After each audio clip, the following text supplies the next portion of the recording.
United or your squad planning, I would say, right, I want England's future midfield. So Elliot, Cobby, and I'd try and get Morgan Rogers or Cole Palmer. And I'd say that's where I'd throw the kitchen sink at it, because I think they've got a decent little nucleus here with that. But obviously with Casemiro leaving, you need defensive one, and you need a 10. And I think if you had Elliot, Cobby, and Morgan Rogers or Cole Palmer, you're going to be competing for a while. I love the idea of this, because there's been a notion that they've got to go and buy another centre back, a full back. I love the fact that you're saying no. Let's go and reach for the stars here. Let's go. But they've got loads of centre backs now. You think with that three, you think, oh, we don't really have any. They've got two of the best young ones in Heaven and Euro. They've got Martinez and Maguire. De Ligt was probably their best centre back before that. So all of a sudden they got six. They don't need centre backs. They don't need a keeper. Maybe a full back. They might need a fullback, but I think the centre mid is a position they need something. See, I think the interesting ones here, you've mentioned Rodgers, you've mentioned Palmer. You'd also put Gibbs White in that category as well, and he's being linked with Manchester United too. Do you think but they've got Bruno Fernandes there, so there's been a lot of talk about Cole Palmer, Manchester United fan, Manchester lad going back. How realistic is a Morgan Rogers or a Cole Palmer or a Gibbs White to Manchester United this summer? It's more obviously, say if Bruno was in there's been a lot of talk. He was unhappy with a few things, and he also deserves the right to compete for the biggest trophies, because he's been off the scale. United probably aren't there. Who would you take of those three if you're gonna take one? If you're gonna say, well, let's make a splash, and you're Man U, who would you sort of have? Rogers, Palmer, I'd splash it in a different area. Would you? I'd splash it as a replacement for Casemiro. Yeah. Mm-hmm. Not do that as well. They need both, though, don't they, Stevie? Yeah, but did he play before Fernandes? None of them are better than Fernandes. But I would just wonder if your squad plan, you think, right, we got. I think maybe further down the line, if Fernandes was to go, then you'd take Rodgers all day long. Yeah. If you were. Is he the best of those for you, or is it over Palmer? So Palmer, Rodgers, Gibbs White.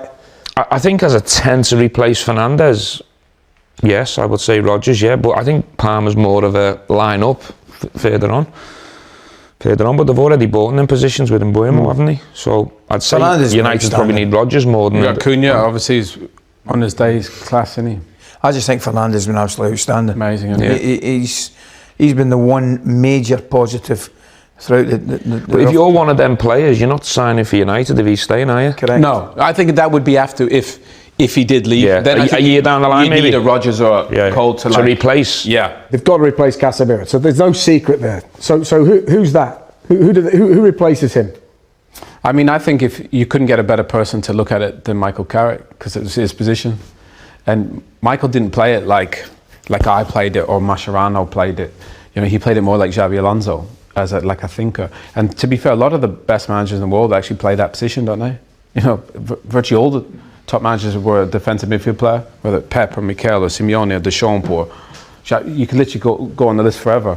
So I think Carras, I hope, has an input on that, not the club and the sporting director. I hope he says that's what I want. Is there a type that they need? I could see Elliot Anderson being that type for them. Yeah. I would say it needs to be someone who can really get around the pitch, and that's probably going to be his strength, who can cover areas and cover distance at speed to complement what's already in there. But they're hard to find, Stevie. I mean, that's why Sir Alex signed me to do that, because the team was so attacking and I was quite athletic, so I could cover space. But actually, traditionally the six was like Casemiro, wasn't it? Deschamps, Dunga, them. They're just that Makalea, they're just there. Whereas now, because the game is so athletic, Stevie's right. You need somebody that can, like Caicedo, that can get about. But actually, to complement Mainu and Fernandes, I would say you need someone who can get around the pitch. See, I've been seeing a lot of Elliot Anderson this season and last season. He's a lot like Kobbie Mainoo. There's a lot of similarities between the two. I think Stevie makes a great point. I'm not sure whether you've not got two players with pretty much the same demographic next to each other in the same midfield.